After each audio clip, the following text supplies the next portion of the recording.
De acá lo único que viene es armar el proyecto, el informe, los resultados. También toma tiempo, por supuesto, pero sería difícil o sería contraproducente que armes algo teniendo una idea que te pueda tambalear en cualquier momento. O que alguien te venga y te diga, no, esa idea no va, mira, este ya está poblado en Chile y en Colombia. No, ¿eso para qué acá? Entonces, en general, esto de acá. Estas partes del proyecto que les pongo acá son más partes de un proyecto que va a ser más expedito, puntual para un artículo científico. Si alguien me dice, Cristian, mira, en mi universidad antes de la introducción va esto, después va esto, por supuesto, hay 1000 formatos de proyecto, miles. Muchas universidades tienen su propio formato y no solo general, sino por carrera de Derecho, por carrera de Medicina, por carrera de Empresa. Entonces, en general, esto de acá es solo poner en formato lo que te piden. Si vas a hacer un proyecto, tienes que ir a preguntar cuál es el formato, cuál es el modelo. Si te dan un ejemplo, mejor, porque ya has visto un proyecto que ha sido aprobado. Entonces, en general es esto. Ya lo vamos a ir desglosando poco a poco. Por acá la metodología. Esto para mí es lo más importante dentro de la parte de metodología, lo que está resaltado en amarillo. Ya lo vamos a ir viendo. Ok, en un proyecto, por ejemplo, el título que pones puede ser un título vendedor o puede ser un título descriptivo. Un título descriptivo es el que tiene el dónde, el cuándo y el qué población y todo lo demás. Un título vendedor puede ser algo que no tenga tanto eso, pero sí más o menos te diga lo que vas a hacer de forma general y lo pueda vender. Por ejemplo, este fue el título del proyecto que les conté, de los valores de oximetría y todo lo demás en varios puntos del país. Así lo presentamos, así nos aprobó el Comité de Ética. A veces se pone un resumen, a veces no. En medicina nos piden bastante resumen para los eventos científicos, donde presentas un proyecto, te dicen ya, ¿qué quieres hacer? Mira, la introducción, unas líneas, el objetivo por acá, ¿qué quieres hacer? Y luego los métodos, ¿cómo lo vas a hacer? Por supuesto que un resumen de un proyecto no tiene resultados porque todavía no has hecho la investigación. Algunos te pueden decir, Cristian, ponme resultados que tú esperas tener. Ah, ya, más o menos vas hipotetizando. Sí, espero encontrar esto con lo otro. Pero esto es generalmente lo que se pone. Luego, las palabras clave que les comentaba con los DEX o con estas fuentes de información de cómo son tus palabras, qué son las palabras fuerzas y todo lo demás. Luego, algunas de las partes importantes, por ejemplo, ya esto es desglosando. Cuando escribes el planteamiento del problema, tú dices por qué la situación es problemática. ¿Por qué en general tú estás estudiando esto de acá? Por ejemplo, en este tema, mortalidad por accidentes laborales. A veces puedes empezar por una definición, ¿qué son los accidentes laborales? Por ejemplo, acá en Perú tiene una definición según el Ministerio de Trabajo. La OIT, Organización Internacional del Trabajo, tiene otra definición. Ok, pero lo más importante, lo que más te van a pedir es esto de acá. Lo que le llaman la teoría del embudo muchos. Empezar de lo general e irse a lo particular. Por ejemplo acá, ¿cómo va la prevalencia a nivel mundial o a nivel de varios países en el extranjero? Acá ponemos, por ejemplo, que se calcula que aproximadamente 2 millones de personas mueren anualmente por accidentes laborales. O sea, eso es lo general, lo grande. Luego en Latinoamérica, ¿cómo se ha ido encontrando? Debido a tal, en países vía desarrollo como el nuestro. En nuestro medio, tal. Algunas veces por ahí asociaciones con otras variables. Se ha asociado al sexo, al tipo de trabajo, a tal. Entonces, como ven, todo este planteamiento de problema te dice lo que se sabe del tema. Se sabe la definición. ¿Qué son esos? Se sabe cómo está a nivel mundial los accidentes laborales, a nivel Latinoamérica, en nuestro medio, en nuestro país, en nuestra región, en nuestro departamento. Se ha investigado, o alguno puede poner que no se ha investigado en nuestro país. También se sabe que se asocia a tal cosa, que está influido por esto de acá, que se ha correlacionado con esto de allá. Entonces, eso te da una situación problemática en general. Acá les pongo un par de párrafos, a veces te piden un poco más, también depende de la situación. Por ejemplo, de este tema de acá no había mucho. En Perú casi no se investiga de salud ocupacional, por eso lo agarré como uno de mis puntos fuertes para investigar. Luego, la justificación ya te dice, perfecto. Ya, me convenciste que en la primera parte se sabe esto del tema y es una situación que es un problema, genera un problema. Pero entonces ahora en la justificación tú dices ya, yo al saber que es un problema, yo te digo por qué voy a investigar este punto específico de ese problema. ¿Por qué voy a darme un poco de tiempo y todo lo demás? Por ejemplo acá, puedes decir, mira, no se tiene claro la asociación de esto con esto. Se han encontrado resultados en un lugar que dice que las mujeres tienen más accidentes, en otro lugar que los hombres tienen más accidentes. En un lugar se ha dicho que se dan más de día, en otro más de noche. Entonces hay todavía una falta de conocimiento de ese tema. En nuestro medio no hay reportes, también puedes usar. Por ejemplo, nosotros usamos esto bastante en medicina de la altura y cosas así. No hay reportes en la altura, entonces no sabemos cómo se comporta. Queremos saber si se comporta igual que se comporta a nivel del mar. O ha sido hace muchos años, mira, alguien reportó hace 10 años, ya debe haber cambiado la situación. Hay cosas, por supuesto, que no van a cambiar con los años, que se van a mantener. Las ciencias exactas, por ejemplo, física, matemática, eso no va a cambiar. O casi son muy pocas las cosas que cambian. Por ejemplo, un teorema bien cimentado, difícil que se lo traigan abajo. Pero otras cosas, por ejemplo, en medicina, en salud, en sociología, van cambiando con el tiempo. En muchas ciencias es esto de acá. Entonces, la justificación es más encontrar esa base que te dice, está bien. Si bien en planteamiento del problema decimos que, mira, se sabe un montón de esto, causa problemas a nivel mundial, a nivel Latinoamérica, genera tal esto, mortalidad, genera morbilidad, genera esto, ya, esto lo sabemos, es lo que se sabe.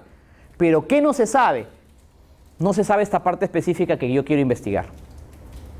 Por esto, porque no se tiene clara asociación, no se han encontrado resultados. Como ven, planteamiento del problema, se sabe, justificación, lo que no se sabe de ese puntito, de ese estado temática, eso es lo que yo quiero investigar. Ahí tú justificas tu investigación. Y estos son tan importantes que generalmente en un artículo científico, generalmente, no siempre, pero en la mayoría de casos, se convierten en las primeras líneas de la introducción y en las últimas líneas de la introducción. Generalmente. Nosotros en salud lo aplicamos bastante. Nuestro planteamiento de problemas se vuelve en el primer párrafo de un artículo científico, en la introducción, decimos, mira, es importante el dengue porque genera mucha mortalidad y actualmente es una pandemia en el norte del país. Tal. Y el segundo párrafo por ahí, sin embargo, no se ha estudiado esto con su relación con el Zika y las consecuencias, esto de acá todavía falta, cosas así. Entonces, como ven, estos son párrafos importantes. Por supuesto que alguien me puede decir, Cristian, ¿y el marco teórico? ¿Dónde está el ex artis y todo el estado del arte y todo lo demás? Y por supuesto, complementa. Y eso ya lo conocen ustedes. Al final, en el marco teórico es poner toda la información que tienes del tema, abordarlo. Pero eso muchas veces es muy fácil porque lo agarras de libros, lo agarras de artículos y dices, mira, sí, esto se dice. Eso yo creo que casi nadie tiene problemas. En cambio, en la planteamiento de problema y justificación, es donde he visto que mis alumnos tienen más inconvenientes porque dicen, ¿cómo lo planteo? ¿Cómo digo que es un problema? Ahí es donde vendes tu tesis. Exactamente. El marco teórico es el que ya te dice, mira, en general, estas son las definiciones, este es el contexto, estas son las clasificaciones. Eso no hay tanto problema. El actual problema es simplemente ponerlo con tus palabras porque si no el Turnitin, el buscador de plagio, te va a salir alto. En la base teórica. En el marco teórico. En el marco teórico. Entonces, por eso yo generalmente acá digo, cada marco teórico depende de cada uno. Por eso tampoco entro mucho en detalles, porque cuando he dado algún marco teórico, Cristian, no, a mí me piden antecedentes internacionales, latinoamericanos y locales. Otros, no, Cristian, a mí me piden por años de antigüedad. No, Cristian, a mí me piden por temáticas el marco teórico. No, mira, Cristian, a mí me piden primero por antecedentes y luego por todo lo que se conoce. No, Cristian, a mí me parecen solo cosas teóricas, de libros. O sea, es muy distinto para cada área. Eso tiene que ver qué les piden. Pero en general, el planteamiento del problema y la justificación van en este sentido. Al final tendrá que verse el reglamento. Sí. Y sobre todo lo que yo le digo es, ¿tienes dudas qué te toca? Anda, revisa las tesis anteriores de un tema parecido al tuyo, para que veas cómo lo han planteado. Porque al final, si a ellos ya le han aprobado ese marco teóricos, te lo van a aprobar a ti sí también, pues. Y sobre todo si es que hay un jurado, un asesor que es medio complicado, mira de esas tesis, sobre todo que él ha estado ahí, para que tú veas que él final terminó aprobando. Eso ya no es tanta discusión. ¿Ok? ¿Hasta acá preguntas? Entonces, como ven, después de tener la idea, todo, viene algo en donde esto presentas el artículo, pones el planteamiento del problema, que es un poco lo que ya se sabe, lo que tú dices, wow, es impactante por esto, porque esto es un problema. Luego pones la justificación, porque en general en la justificación tú dices, ya está bien, se sabe eso, pero yo quiero investigar justo este puntito de acá que no se sabe. Que hay controversia, que hace muchos años no se investiga y todo lo demás. Luego ya vienen, por ejemplo, los objetivos, el problema general y específico que se relacionan con los objetivos. Esto ya lo has definido, porque inclusive esto va de la mano con tu título. Y lo saben, objetivo general va de la mano con el título, objetivos específicos es lo que se va a desglosar. Esto ya solo es el formato que te pide.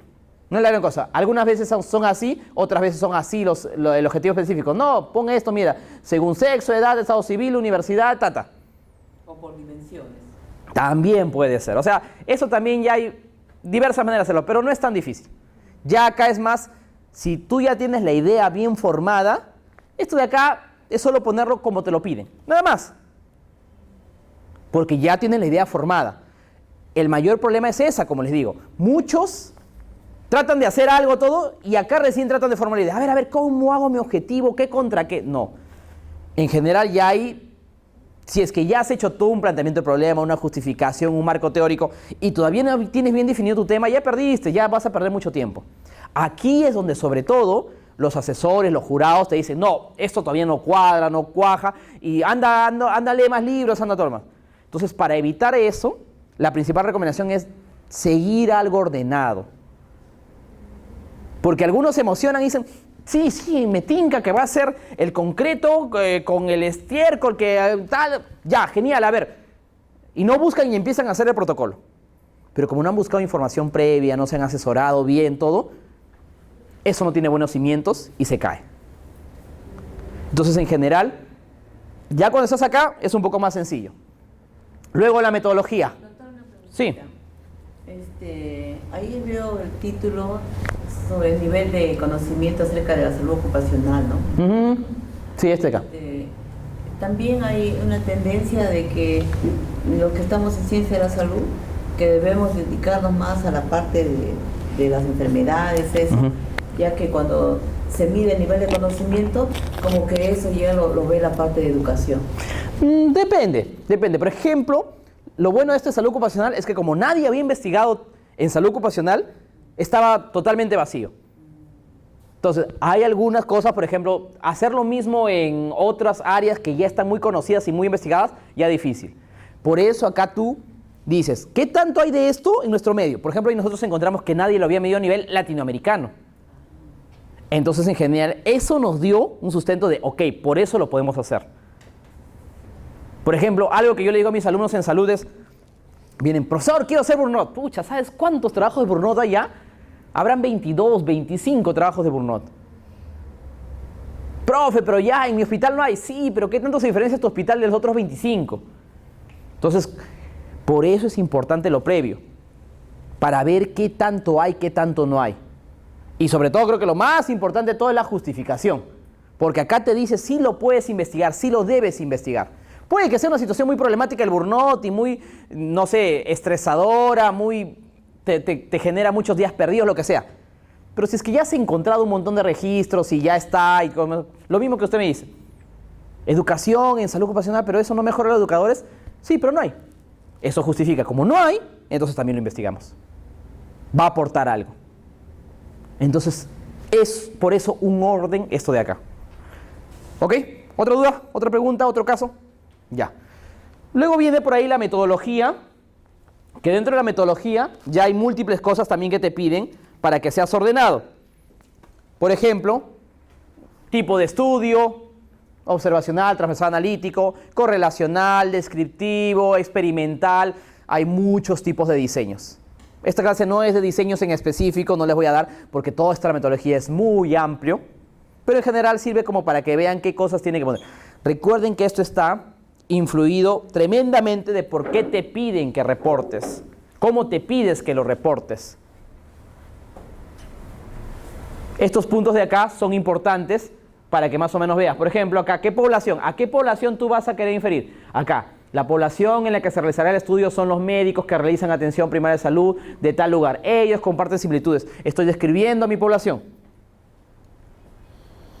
¿Ok?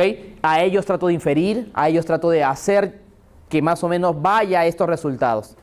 Muestra. Ya, también. ¿A qué muestra? Tamaño muestral y tipo muestral. En este caso, por ejemplo, censal por conveniencia, a todos. Pero algunos te dicen, no, sácame un tamaño muestral. Bueno, acá eran pocos en realidad. Acá eran como 80, 90 que se podía hacer, pero en algunos casos es muy amplio la población. Y te van a decir, no, calcúlame el tamaño muestral. Y también para calcular el tamaño muestral han visto que hay muchas fórmulas. Porque eso depende del tipo de estudio que vas a hacer. Estudios descriptivos tienen uno. Estudios correlacionales de doble entrada, estudios correlacionales de doble salida, estudios correlacionales de bus. Tienes que ver tu diseño. Cristian, ¿y dónde veo mi diseño? ¿Cuál es el diseño más factible? Lo vas conversando con tu asesor. Lo vas viendo en otros artículos. Porque alguien te puede decir, no, Cristian, ya un descriptivo es muy simple. Hay que hacer un correlacional. No, ¿sabes qué? Sería mejor un experimental, darle charlas y todo lo demás. Pero, profe, ¿nos va a alcanzar el tiempo, el presupuesto, los salones? No, entonces no nos va a alcanzar. Lo bajamos un poquito correlacional. Es más fácil sobre temas parecidos, en tesis previas, revisar cuál fue la metodología que se... También, por supuesto. Si es que lo puedes hacer de la misma metodología, genial. O sea, ya te dio. Y en ese caso la nombras tal como lo hizo fulano de tal. Por supuesto, porque claro, en ese caso sería un estudio base. El estudio base es este de acá que yo estoy citando. Entonces, ese estudio base lo hizo así. Que estás usando esa metodología de acuerdo a eso, estás aplicando si te lo permiten, sí. Algunos te dicen, no, ese estudio es distinto al tuyo. No, pero sí es... Entonces, sí es igual. Entonces, si es igual, ¿por qué estás usando lo mismo? Entonces, si ya se sabe. No, otra realidad. Ahí es donde ves cómo lo justificas. Entonces, como ven, esto de buscar previamente antecedentes te da la base de cómo lo vas a hacer. Muchos estudios inclusive tienen ahí la fórmula, el tamaño. Sí, mira, se hace así de esta manera. Simplemente pones fórmulas con tus datos y ya está. Entonces, eso es muy importante, el leer previamente. Por eso le digo que esto de ir a la biblioteca previamente, ver las tesis anteriores, no tiene pierde. Te demorarás leyéndolas, pero al final todos tenemos que leer. Doctor, y ahí cuando dice médico según que presente enfermedades mentales, neurodegenerativas, ¿hay médicos que están en la práctica médica y que estén en esas condiciones? Sí, enfermedades mentales, por ejemplo, depresión. Algunos entran en depresión. O neurodegenerativas, son pocos los casos, pero sí.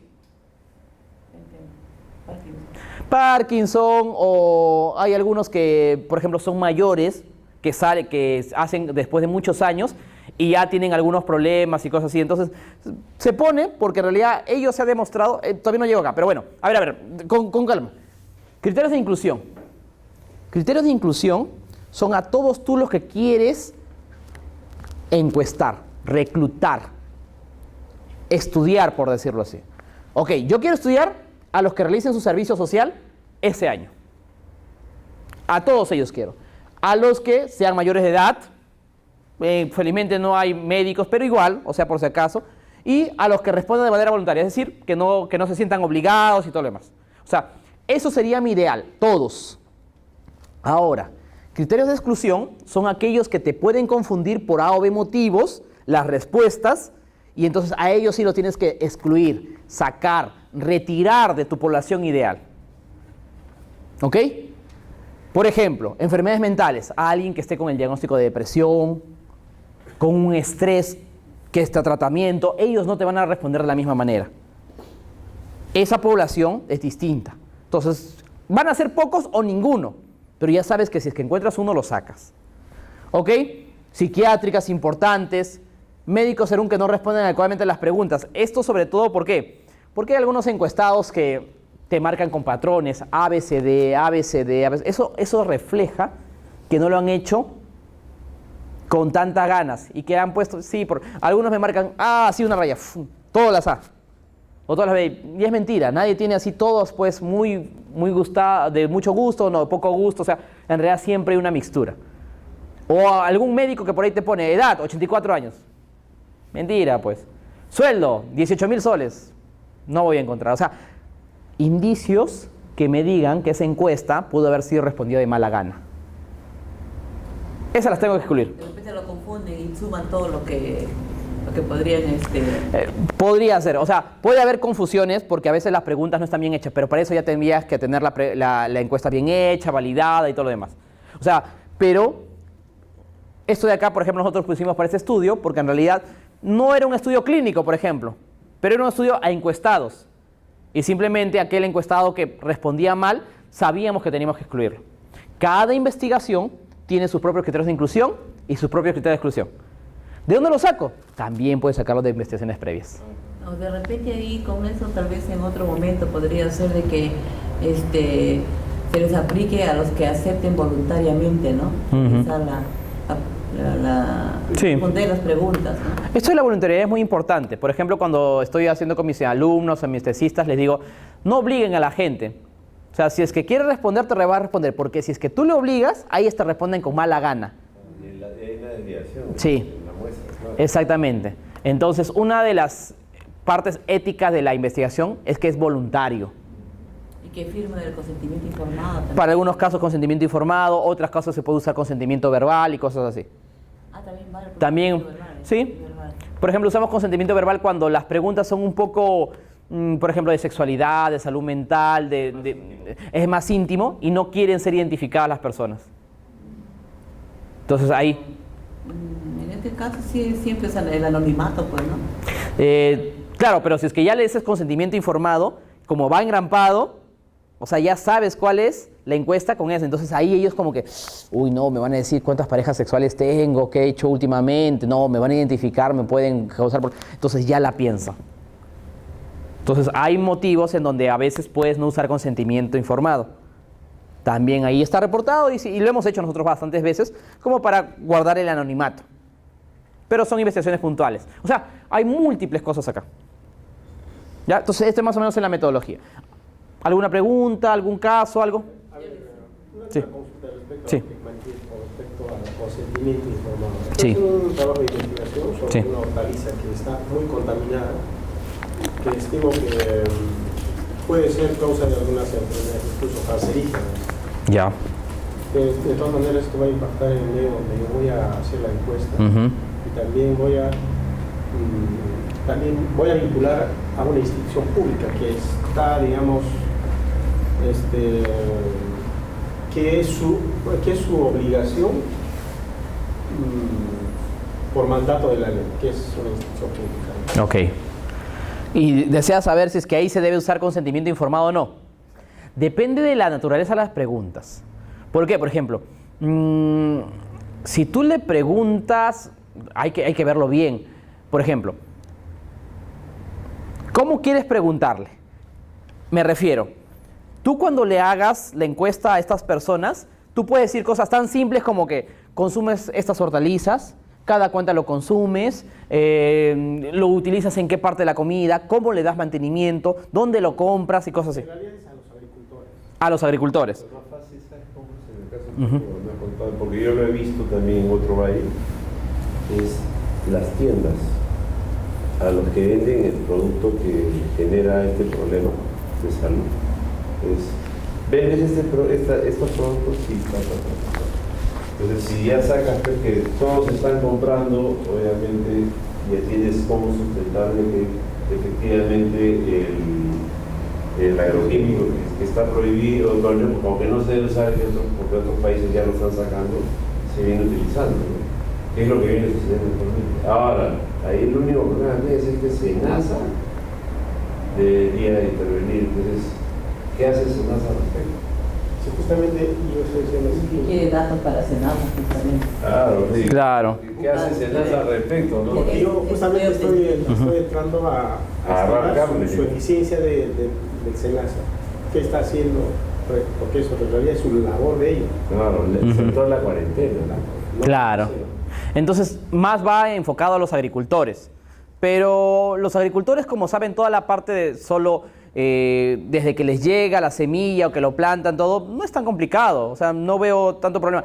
Si fuese a los que les llegue el producto final y lo consumen, ahí sí podrían ser algunas preguntas tan fuertes como que, ¿sabes que eso te puede producir cáncer? Eso sí le va a poner en alerta. Entonces tienes que saber cómo hacerle la pregunta. Pero en el caso de los agricultores, no, en general es solo, ok, ¿cómo haces el cultivo? ¿Utilizas esto, no utilizas esto? ¿Está el SENASA regulando esto, no está regulando? Son preguntas de información. Qué pena que están con eso de los tomates, eso, porque mira, Sí. los tomates contienen los licopenos, que son antioxidantes. Claro. La mayoría de los Y hay así. Y nosotros lo compramos por eso y de pronto nos va a producir Lo el que pasa es cáncer. que en el país está usando agroquímicos así de una Sí, sí. excesiva. Indiscriminada. Indiscriminada, y a pesar de... Choclito. Claro, el choclo, o sea, por eso hay que comprar choclo cuando tiene gusano, ese es el que hay que comprar. Claro, ese es un indicador de que no se está muriendo. Con la papita con gusano, pero no con Y sangre. la papa, por ejemplo, cuando usted la abre y tiene celestito o moradito el ojo de la papa, ya está con veneno, no la debe comer. Claro, ya es papa que viene de un valle donde se metió mucho químico. Doctor, ¿qué Sí. información ¿Qué vamos a ir? respecto a los efectos que, digamos, haya, digamos, un artículo así ya concluido que, digamos, Ujú. el cáncer del estómago, el colon, es causado por algún insumo químico? Debe haber. O sea, específicamente no lo conozco, pero sí, eso sobre todo se estudia en Europa hace muchos años. Acá en Latinoamérica no creo que haya. O sea, pero sí en otros medios, usted tiene que buscar sobre todo en PubMed. O sea, tiene que buscar el nombre de este químico, pesticida o lo que sea. Ajá. Y por ahí ponerle la palabra cáncer. Y listo, entonces ahí. El ASTDR en Estados Unidos, y está en español también, es una fuente de datos de todas las sustancias químicas peligrosas, Sí. de todas las actividades que realizamos. Hay fuentes, pero entonces ahí tiene que verlo. Entonces, En realidad, yo soy erróneo y yo Sí. me siento como partícipe de esta situación porque es ya insostenible. claro que sí. Y la gente no conoce. La gente, el común de nosotros, los consumidores, no conocemos. Yo no sé, que ahora que dice que a la dieta debemos agregarle la mayor cantidad de vegetales, ¿no? Sí. Y los vegetales están así con estos agroquímicos. Lamentablemente sí. Varios Oye, colegas doctor, llegan qué muertos. Por eso ahora mucho lo orgánico, de lo natural está pegando en auge. Es una Entonces, enfermedad prevalente en el bueno. Bueno, Bueno, continuamos, a ver. Sí. Cada investigación, como ven, es importante. Esa puede impactar bastante, pero hay que saber manejarla. Tiene que ser muy científica y muy metodológica para que no te desprestigien por algún lado. Ah, no, pero esto lo hizo así y no demuestra nada. No, o sea, tienes que demostrarlo bien. Vamos a agarrar carne, siempre va a haber- Exactamente. Claro. Siempre. Quiero pues, Ujú. tener buenos tener, digamos, una buena base para poder, digamos, dar las... Yo te diría que busques en literatura inglés. En inglés, porque en realidad ellos deben haber tenido artículos así que hayan probado. Ahorita con el glifosato, Sí. esto que le han ganado el juicio a Monsanto, esa idea, Ujú. cualquier sentido. Y tienes que hacer una metodología tan sólida como ellos. O sea, usarlo como estudios bases. Tú dices, ya, esto se ha probado en otros compuestos, en otros lados, yo quiero probarlo acá. Y con esa metodología sólida. Porque si no, en algún momento alguien te puede decir, pero ¿y cómo sé que tu encuesta estaba bien validada? ¿Cómo sé que mediste bien? ¿Cómo sé que el aparato que midió los químicos estaba bien? O sea, te van a intentar desprestigiar. Entonces, lo mismo puede pasar con un jurado. ¿Cómo sé? ¿Cómo estoy seguro? ¿Cómo me puedes dar fe? Para eso sirve una investigación y tener buenos antecedentes. Saber que en realidad en otros lugares lo hicieron así y por eso tú te sustentas. Tú estás partiendo de eso para mejorar. Exactamente. Pero ahí va a tener pocos antecedentes. Acá en Latinoamérica debe ser, allá en Europa debe haber bastante. En Estados Unidos sí, en Australia, esos lugares. En Latinoamérica, los que se están sincerando en Brasil y poco de Chile, ¿no? Sí, que son los más desarrollados, pues hay que tenerlo así de todo el sistema. Pero bueno, por eso es importante, como ven, esto de armado, ya una vez que tengas bien sólido la idea, bien sólido esto de cómo lo has conversado con tu jurado, ya lo has leído todo, esto solo es poner cosas acá, cosas allá. Porque en general esto puede venir en 1000 formatos, pero es solo llenarlo y ponerlo lo que ya se ha encontrado de los formatos anteriores, los antecedentes de tus estudios bases. Entonces, por eso, como ven, una gran parte de la exposición es la idea, el asesor, qué fuentes puedo consultar. Porque en general, eso es investigación. Investigación no es tratar de descubrir algo así de buenas a primeras, es tener buena metodología. ¿Pero cómo? Cimentándote en lo que ya se hizo, citándolo, tomándolo como referencia, como punto de partida. Esa es la metodología japonesa, la metodología japonesa. Yo no intento inventar el carro ya se inventó. Tomo un carro que ya está y lo mejoro. Eso es investigación en realidad. Tomo algo que ya se hizo, lo uso como modelo, aunque sea en otro pesticida, en otro químico, en otro campo, lo uso como antecedente, lo cito porque tiene que tener su crédito y sobre todo para que me respalde y hago lo mío. Entonces ahí con eso ya te da un soporte. Pero ¿cómo hacen? Doctor, esto ya está del antecedente, mira, ya he usado en tal tesis, en tal artículo de investigación. No, ¿y quién te dice? Eso está así y otros lo hacen así con esta calibración y todo lo demás. Entonces tú no tienes que inventar el método de calibración, tú no tienes que inventar la técnica para ver los químicos, tú tienes que ceñirte a lo que más o menos han usado para otro similar.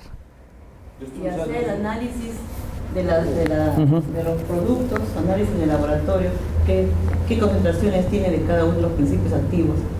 Sí, hay el mismo SENASA lo tiene en el laboratorio, ¿no? Que hace el trabajo, digamos, el límite permisible, que están por encima del límite permisible. Es también un campo social también. Sí. Pero eso es un problema que ahorita acaba de irse. Yo de casualidad hemos coincidido, claro, no tenía que decir que tú lo visto también, como te dije. Sí. Muy crítico. Que también es que produce la gente muy humilde, muy pobre, está metida en la producción de hortalizas, utiliza el pesticida más barato y el más tóxico. Eso es cierto. Los mismos se hacen daño.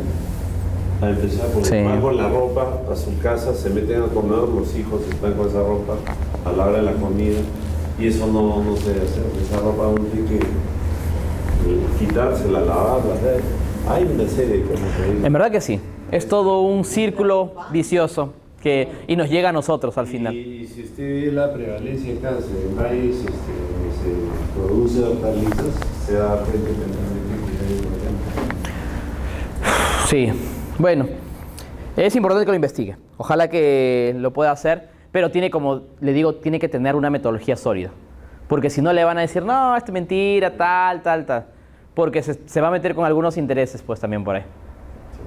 Ya me lo han dicho, pero bueno. Sí. Eso es cierto. No, pero es necesario, por eso es la ciencia, para poder sacarlo bien. Y si lo hacen metodológicamente bien. Sobre todo para que no pase lo que sucedió mucho en el país, no hay un problema social ambiental, porque hay gente que sin base científica, sin investigación, dice que hay una problemática porque tal o cual contaminación está matando gente, entonces se levanta la población y muere gente. Y ha habido casos en los que se han echado culpa a empresas mineras y la contaminación ha sido de fuente natural, ¿no? Es que eso también es una realidad, no podemos dejar de reconocerlo. Entonces ya hay que tener cuidado porque puedes estar echando gasolina.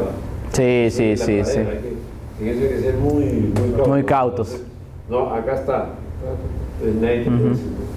Y con esos antecedentes, muchas mineras dicen, no, eso está exagerando porque mira, ya hay antecedentes que dicen que no. Entonces, tiene que tener muy sólida la metodología. Como le digo, no creo que haya pocos reportes, debe haber muchos, pero más en inglés. Sí. Poco en español. Por ejemplo, de Huaraz, creo la colega, ¿no?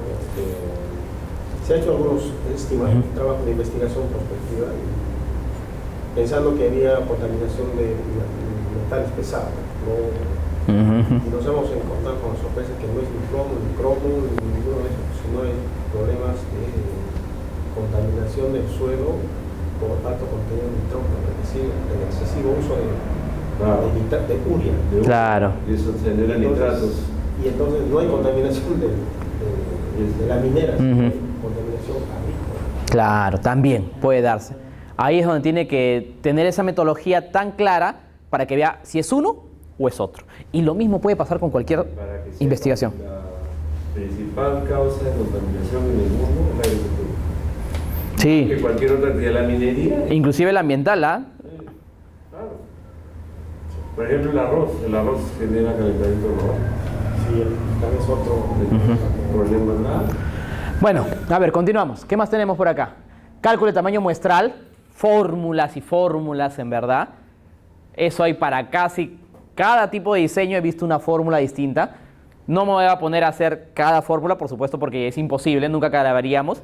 Y sobre todo porque hay múltiples diseños. Ahí está lo estadístico. Eso ya es la parte estadística.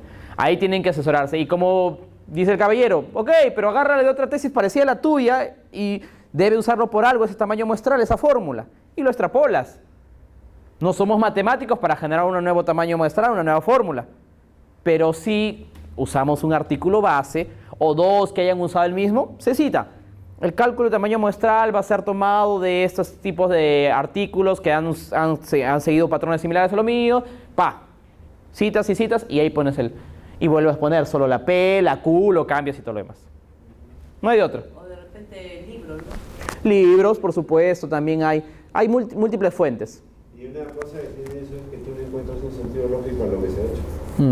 Como ya dominas el tema. Claro. Es más fácil. Sí, por supuesto. Pero eso es importantísimo, porque muchos pierden por el tamaño muestral. Por ejemplo, si calculan mal el tamaño muestral, pueden tener una población más pequeña de lo que requerían. No, el tamaño muestral me salió 50. Pero alguien viene y te dice, no, ¿sabes qué? Tú requerías 120. Pero 50 dice, no, te requería 120. Con 50 no me puedes probar. Chao. ¿Cómo sacaste el tamaño muestral? No, vi en internet una fórmula. No. O sea, en internet pueden haber 1000 fórmulas. Pero siempre es mejor basarse de artículos, de tesis, de libros. Y esto de que la Organización Mundial de la Salud recomienda de que se debe trabajar en una población no menor de 100 unidades. Depende, o sea, para cosas... Creo que es relativo, ¿no? Es relativo. Y eso es para nosotros, para salud, para ellos es otra cosa, o sea, son distintos modelos, depende de las poblaciones. Podría ser si es que una enfermedad es muy evidente o muy asociada o algo a otro. Por ejemplo, tabaco y cáncer de pulmón. Con 10 personas me basta para probarlo. Porque eso está probado hasta de más. Y se sabe que aquel que fuma tiene 7 veces más cáncer que el que no fuma. Entonces, en realidad, con 5 fumadores y 5 no fumadores ya lo puedo sacar. Porque es una asociación tan fuerte que es pequeña la población. Pero otras cosas que son asociaciones débiles o es más difícil ver, ahí sí va a requerir cientos, miles inclusive a veces. Hay que ver en cada caso cuánto se requiere. Claro, eso es relativo. Es relativo. Listo. Procedimientos. Los procedimientos vas contando una historia. ¿Qué es lo que has hecho? Acá se elaboró un protocolo, se tuvo que validar la encuesta, para eso 3 fases. La primera se basó en las preguntas, estuvo a cargo de coautores, especialistas, luego docentes de la maestría, además procede 5 años de experiencia. La segunda fase, por ejemplo, todo esto te habla de la fase de la validación de la encuesta. ¿Eso nos va a dejar, doctor? Sí, está. O sea, y esto es para esta encuesta. Otros dicen, no, ¿sabes qué? A mí me basta con un juicio de expertos y un alfa de Cronbach. Podría ser también. Entonces, hay distintos tipos de validación de encuesta, distintos niveles, distintas personas que te lo piden. Alguien te puede pedir, no, yo quiero esto mínimamente. No, a mí me basta con un alfa de Cronbach y un juicio de expertos. Tienes que verlo. Luego, una vez finalizado el protocolo, se someterá a revisión por parte de un comité de ética. Luego se procederá a la recolección de datos, la cual estará a cargo de tal. Luego se entregarán las encuestas autoaplicables a partir de estas. ¿Cuándo se complica? Cuando tienes procedimientos de una máquina, cuando extraes algo. Por ejemplo, en su caso, tiene que decir, perfecto, ¿cómo se obtuvieron las muestras? Tiene que garantizar que las muestras fueron obtenidas de una manera adecuada, que no hubo contaminación de las muestras. No, pero si mis muestras están contaminadas, no. Es decir, que las transportaste en un medio óptimo. Se siguió todo el protocolo. Que se siguió el protocolo. Porque me puede decir, no, eso se contaminó en el camino. No, eso se mezcló con otra cosa. No, eso... ¿Cómo se obtiene primero? ¿Y quién lo hizo? ¿Quién hizo después el laboratorio? Claro, eso viene después. Luego de cómo se obtuvo la muestra, cómo se transportó hasta donde se leyera. Se transportó en una cadena de frío, se transportó en contenedores individuales, sellados al vacío, se transportó de esta manera, o sea, registros, por supuesto. Y luego lo que decía, ¿cómo se leyó? ¿Cómo sé que la máquina que lo leyó estaba calibrada? ¿Cómo sé que esa máquina ideal? ¿Cómo sé que el que hizo el procedimiento tenía los títulos necesarios, el conocimiento necesario para hacer la lectura? ¿Cómo sé que ¿Cómo sé que se cuidó su seguridad para que esa persona no se contamine de Entonces, no, yo usé un laboratorio del Instituto Nacional de Salud. Por ejemplo, les pongo un ejemplo en medicina. Toma de sangre cumpliría estos requisitos que tienes que dar. Por ejemplo, la sangre se obtuvo a través de un técnico que tenía más de 10 años en experiencia. Primero, el que lo obtuvo sabía qué hacía.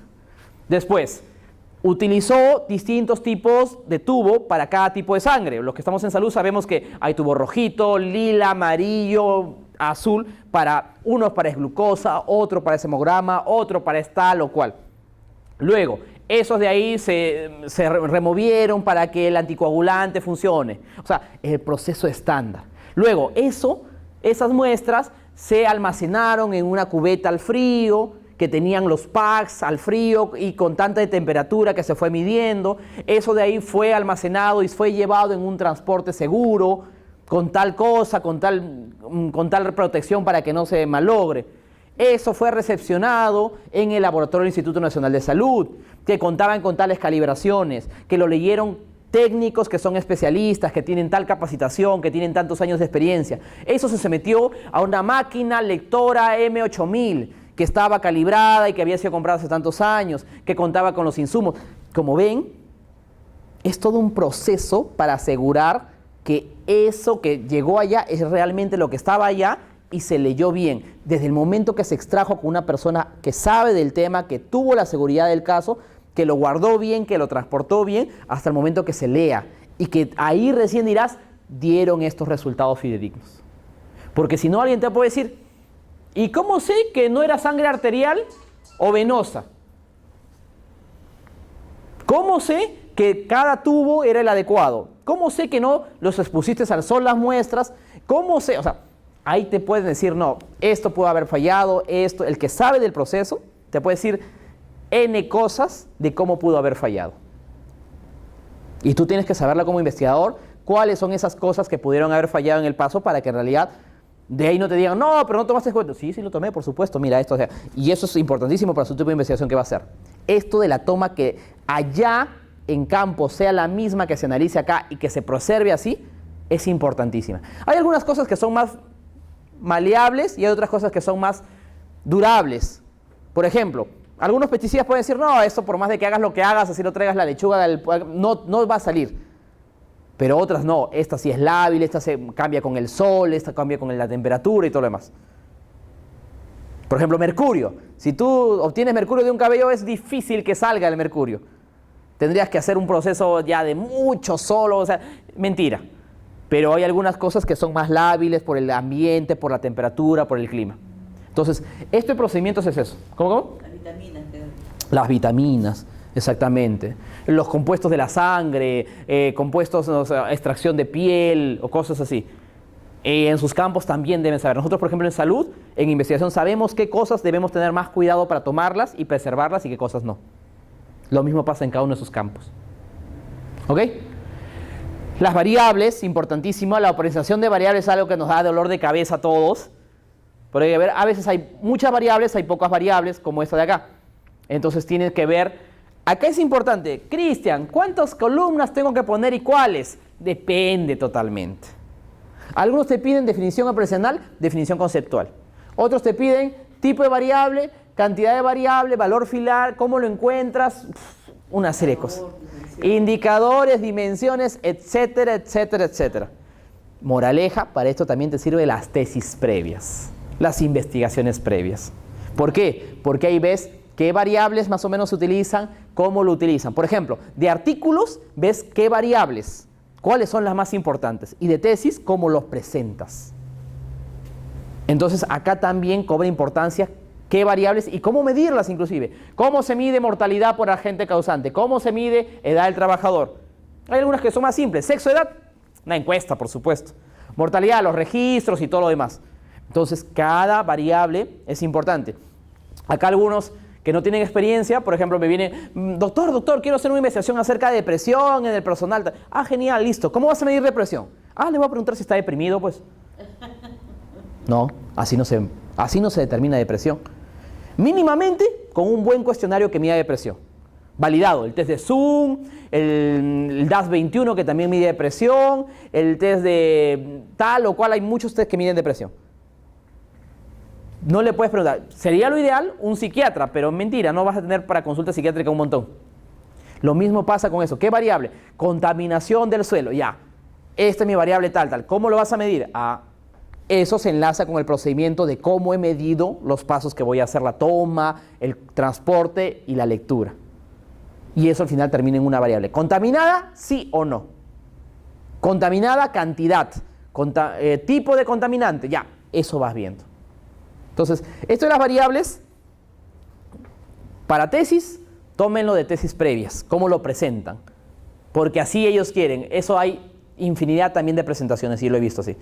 Y para la cantidad y cómo se toma, tómenlo de los artículos científicos previos. Porque ellos son los que más han abordado esas variables, los que más han medido esas variables, los que han visto de una manera adecuada cómo se debe medir. ¿Ok? ¿Listo? Análisis de datos. Bueno, esto también dependerá de la dificultad que tengas del análisis que vas a hacer. Si es un análisis correlacional, con muchas cosas, pruebas estadísticas como esta parte de acá, tienes que poner qué vas a plantear hacer. ¿Qué te dice tu asesor que más o menos vas a hacer? ¿Qué te dice la literatura previa que más o menos vas a analizar? Si te dice que es algo más descriptivo, mira esto, ya solo esta parte de acá. Cada investigación va a tener distintos tipos de análisis. Por ejemplo, algunos no usan análisis estadístico. El de usted no va a usar análisis estadístico. Solo análisis descriptivo, en donde diga ya cómo está, la cantidad y todo lo demás.